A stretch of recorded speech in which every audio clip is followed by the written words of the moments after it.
Kama mwanadamu alikuroga, sauti yake itakuja kuongea, itakufungua. Kama mmefuga majini ama walikutumia, hayo majini itakuja kunieleza mmeishi muda gani. Tukadani wametuingilia, lakini tulipoamuka hatukuona kitu. Tukasikia sauti inasema, naita Maria, Maria, Maria mara 3. Nikastuka. Nikaya hivyo mpaka mahali ilifika nilikuwa nalala kwa mlima huo.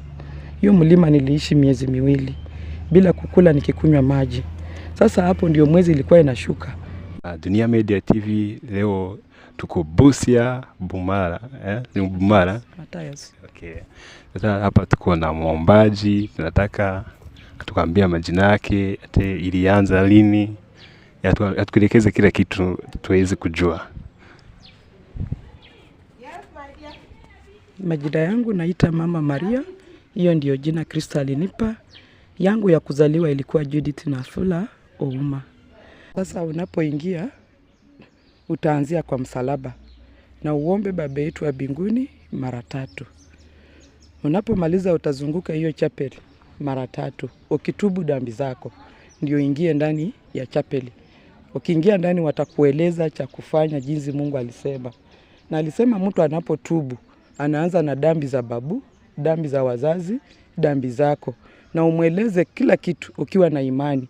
Kama mwanadamu alikuroga, sauti yake itakuja kuongea, itakufungua.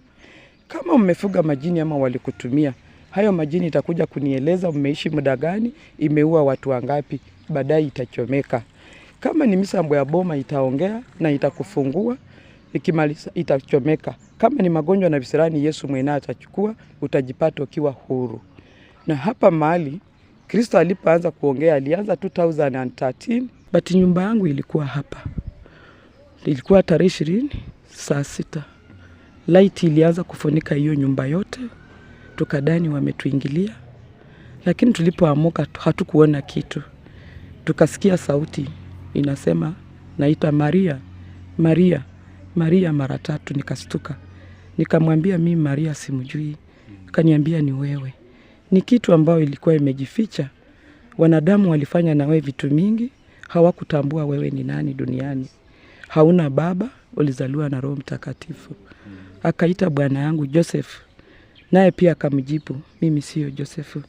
Naye akamwambia, wewe ndio Joseph, ulipata bahati, lakini haukuitumia kwa ukweli. Ulidanganya Maria, mkakula harusi. Nao ulikuwa umeficha bibi. Niliona mwenzangu alianguka. Alipoamuka alikubali.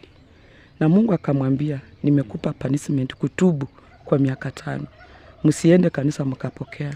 Sasa nilikuwa naenda kanisa nikijaribu kueleza, wananikemea ni majini, hawataki. Watu wote wakanikimbia, nikabaki peke yangu na mume wangu.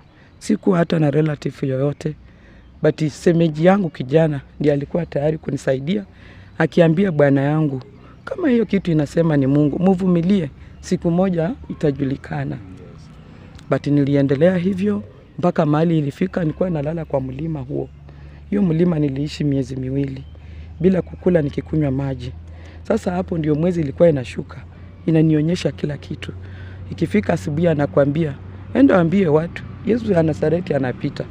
Sasa nikiwanga nikisema, wanasema ni majini, wengine wanasema Bwana ndiye alinunua akamuingiza, wengine wanasema ni misambwa. Hivyo tu mpaka mahali Kristo alinituma niende nione fada. Siku hizo kulikuwa na fada muhongo. Nilipoenda alinipeleka mbele ya altari, kaniambia nipige magoti. Na yeye pia naomba na mimi naomba. Alipoamuka aliniambia, tulidani hii kitu iliisha. Kumbe Gabriel bado anapeana baraka.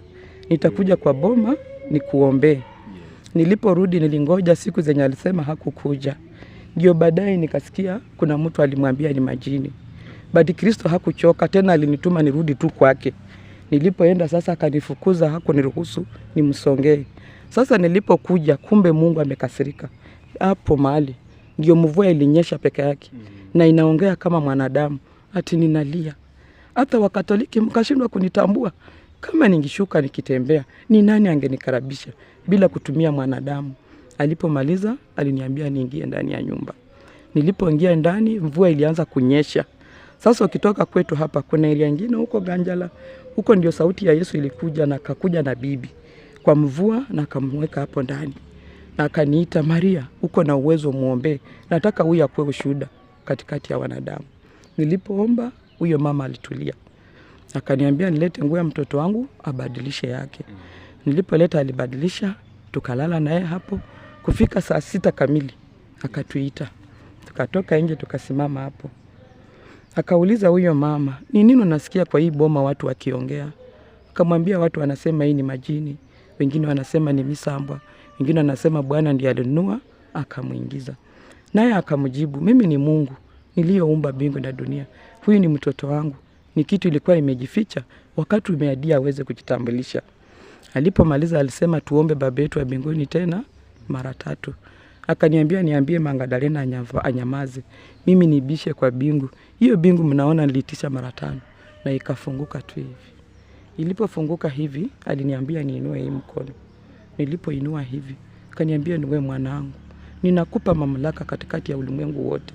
Chochote unachoitisa katikati ya wanadamu yatendeka. Na hii akaniambia ninapoinua kasema hii nimekupa walaana. Chochote unacholaani katika ulimwengu hata mbinguni kimelaniwa. But hii aliniita haraka, Maria, Maria, usilaani kwa maana pia wewe hautalaniwa. Alipomaliza alituambia tuombe tena hiyo sala mara 3. Muende mlale. Tukaenda kulala. Sasa nilipotoka nje asubuhi nilisikia mtu akiita, Maria, Maria. Nazunguka nyumba nikimtafuta simuoni, lakini sauti naiona. Kuangalia vizuri ni jua. Likaanza kuniongelesha. Nami nilikuwa naogopa siku za kwanza, lakini kuanga nikiogopa ananiambia vumilia, hata Yesu aliteseka hivyo. Ndiye akafika mahali akasimama.